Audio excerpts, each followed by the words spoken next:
This recording will cover chapters 2 and 3 in your textbook, all about goals and progress. And again, I don't know what page number it's on. It's after step 1 and before step 4. That's really all I got for you. In step 1, we talked about their present levels, right, of academic and functional performance. So the PLAF describes how the disability affects the involvement and progress in the gen ed curriculum. So then our goals are going to designate what the student is expected to achieve within 1 year, typically from the date of the IEP. Some districts are different about that, though, so check when you get out into your classrooms, check with your district to address the effects of the disability. So we want to think about present levels, the PLAF, right, reflect present conditions. Annual goals describe where we want them to go, right? So your present levels, your goals, those will drive your instruction. Okay, so you want to think about the goals as kind of a best estimate of what a student can accomplish in 1 year. So the goals must meet the student, you'll see here and here, meet the student's needs related to the disability that may interfere with his or her involvement and progress in the general education curriculum. Okay, meet the student's additional educational needs resulting from the disability, whatever those might be. And they must be measurable, which is where sometimes people get into some trouble. So some additional sorry, I thought I skipped a page. So some additional needs resulting from the disability might be, you might need to consider a student's developmental or functional needs in addition to their academic needs. So the gen ed curriculum typically refers to academic subjects, right? Math, ELA, writing, stuff like that. So additional needs might be things like self-care, language skills, motor skills, eating, dressing, communicating, stuff like that. Some of those functional needs that we've talked about for students with more severe, even though I don't really like that word, more encompassing disabilities. How about that? Curriculum for a preschool student may focus on developmental growths and needs, kind of some of those motor skills, stuff like that. While curriculum for high school students may focus on functional living skills and thinking about how they are going to transition to post-secondary life, okay? So that's what additional needs means. Okay, what does measurable mean? Oh, here's what I just said, additional educational needs resulting from the disability. And then what does measurable mean? Well, that the behavior stated in the goal can be observed and measured to determine when it has been achieved. So remember, you can't watch what a child can understand or think about, right, or stuff like that. So you want to make sure your goals are very clear and specific. And I use an example in my undergrad classes of sitting in a chair, the behavior of sitting in a chair. So I show them me sitting in a chair, all 4 legs of the chair on the ground, my 2 legs on the ground, and I say, is this sitting in a chair? And they typically say yes. Then I'll maybe put 1 leg of mine underneath, kind of cross 1 leg underneath me and sit on my 1 leg, keeping all 4 legs of the chair on the ground. Am I sitting in the chair? They'll say yes. Then I'll take both of my legs up and I'll kind of scrunch up in the chair and I'll say, okay, am I sitting in the chair? Some of them start to say yes, some of them say no. Then maybe I'll lean very carefully the chair to one side so that only, 2 legs are on the ground. Am I sitting in the chair? Some people still say yes, some people say no. Then I sit on the back of the chair. Okay, is this sitting in the chair? And you can see them I don't really know. Then I'll stand up in the chair, right? So you have to, be wise using that example, but you have to make sure your goals are observable and measured, and not just by you, but by someone else who might come in and observe the same behavior. Okay, if you're asking someone else to help you observe their behavior, it needs to be measurable across individuals. Okay, so what sitting in a chair might mean to you might be different than it means to a gen ed teacher or something like that. Okay, and so instead of writing something like understand grade level addition, because we're not really going to know if they understand it, right? You would want to say something like write correct answers to addition problems. You can observe their written answers and easily measure their accuracy. Okay, so we want to think about goals that are important to the student and the family, especially as the student gets older and they are thinking about what comes next after high school. We want to make sure we're using what the student wants to do, right? We're not just going to say, okay, little Georgia, that's my dog, you're going to go into a cosmetology program. Whereas George is like, well, really, I want to go into an automotive program or something like that, right? So we need to make sure we are incorporating the students as they get older into developing their own goals. So we also want to think about using a bi-level approach for some students, which is where one or more goals address the student's grade level standards. And then one or more goals addresses necessary skill improvements at a lower level. So on a lower level, subsequent goals can address the skill deficits within the same standard. And I'll show you an example in just 1 second. Also in the textbook, if you have not been looking at it, there are some really good videos in the textbook. And I think there's a couple coming up, or I guess they're at the end of the chapter, but take a few minutes and watch some of those videos. Again, thinking about the goals, you want to make sure to include the IEP team because they all have some expertise and some knowledge towards those students, right? So you want to make sure, there we go. We want to make sure we're including the parents, the gen ed teacher, the special ed teacher, related service providers, OT, speech, stuff like that. Individuals who can interpret evaluation results, typically a school psychologist, but not always, an LEA representative, typically a principal or somebody kind of from the district, somebody, other assistant principal, excuse me, or something like that.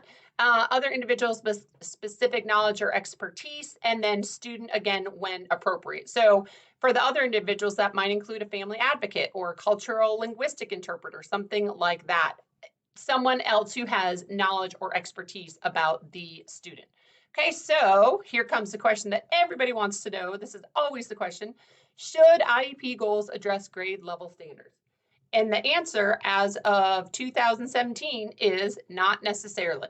Okay, so think of that Andrew case. This was involved in the IRIS module and the IEP IRIS module. So this is a really important case because basically now the IEP team must create goals that will drive as much improvement as is appropriately ambitious for students in light of their circumstances. So it used to be, okay, students on 7th grade level, in 7th grade, well, they need to have 7th grade level standards. But sometimes that's not the best, right? Because if they're reading on a 1st grade level, that's not going to help them, right? So don't get me started on that. So this is a really important case for special ed. And again, you want to think about this bi-level approach here as your textbook talks about, and here is an example. So Rajesh, our guy from Meet Our Students, he's in 2nd grade. His 3rd reading goal, I keep wanting to say 3rd grade reading goal, but his 3rd reading goal said he will, when at 2nd grade level, read orally. Okay, so that means someone is reading it to him. He will use information gained from words in print or digital text to tell the character, setting, or plot.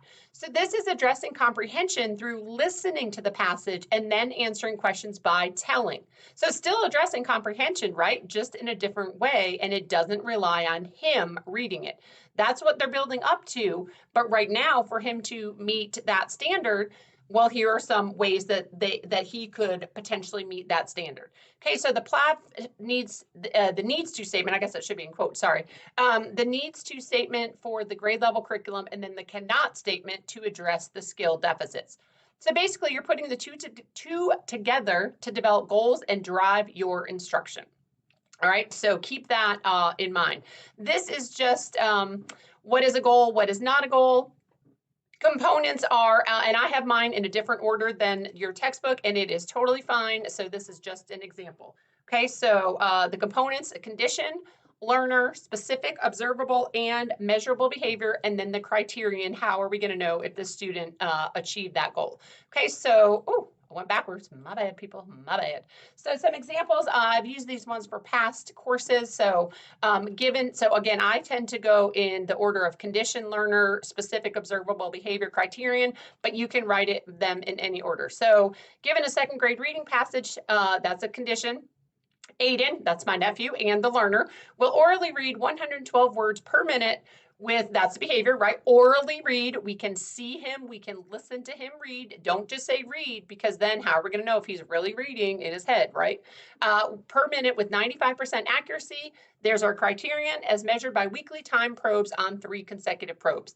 Okay, so look at how specific these goals are. Connor, that's my other nephew, and Amber. I don't really know where Amber came from. It's probably somebody's kid or something like that. Usually I use my friends' dogs or kids or whatever. So don't know who Amber is. Anyway, so these are some examples of goals.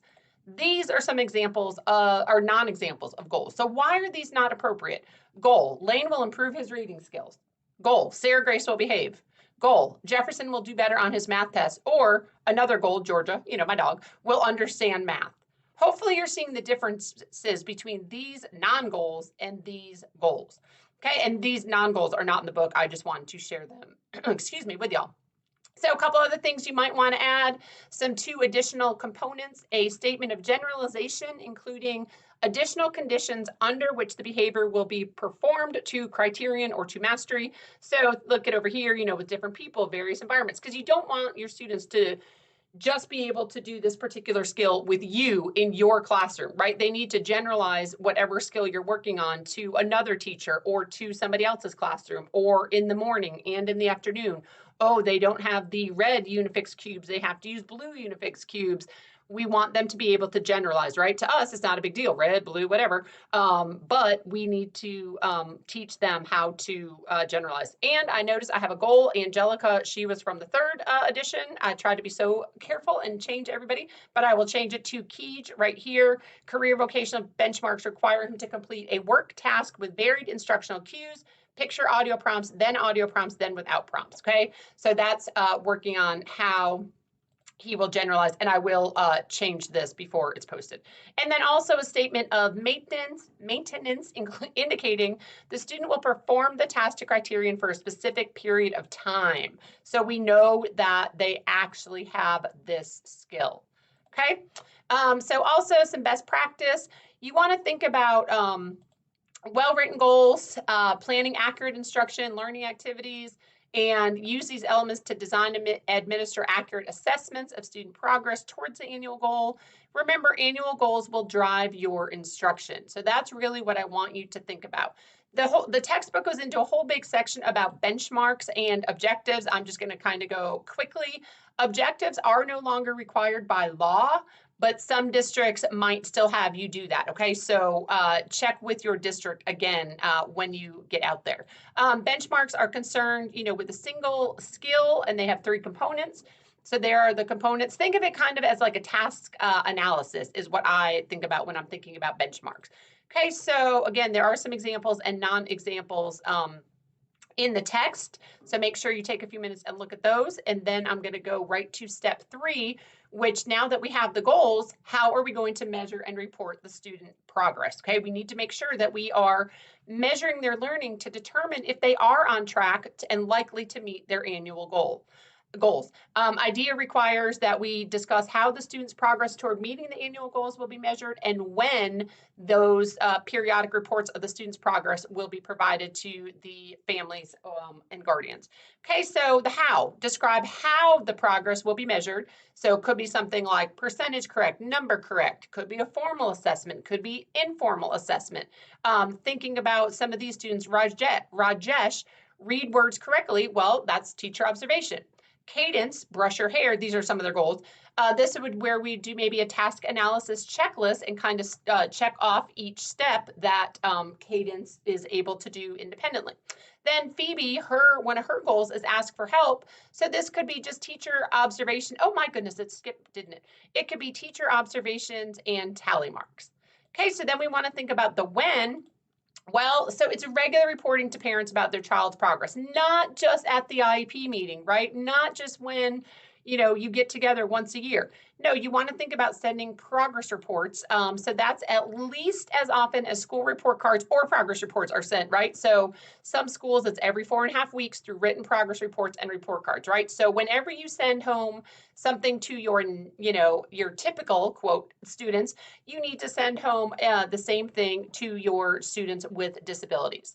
Okay, teachers must measure, monitor, and report. So again, the measurement, the assessment does not have to be formal, right? Every single time. It can be informal. You want to monitor and you want to report about that. So if students don't achieve their goals, don't worry, you won't go to jail, right? That's what the textbook says.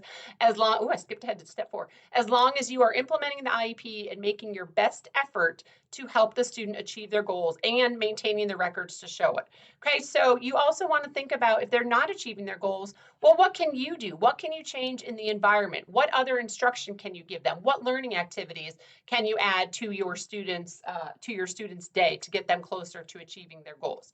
So just quickly, a summarization, the IEP must describe how the student's progress will be reported and when the student's progress will be reported. That's it for steps 2 and 3.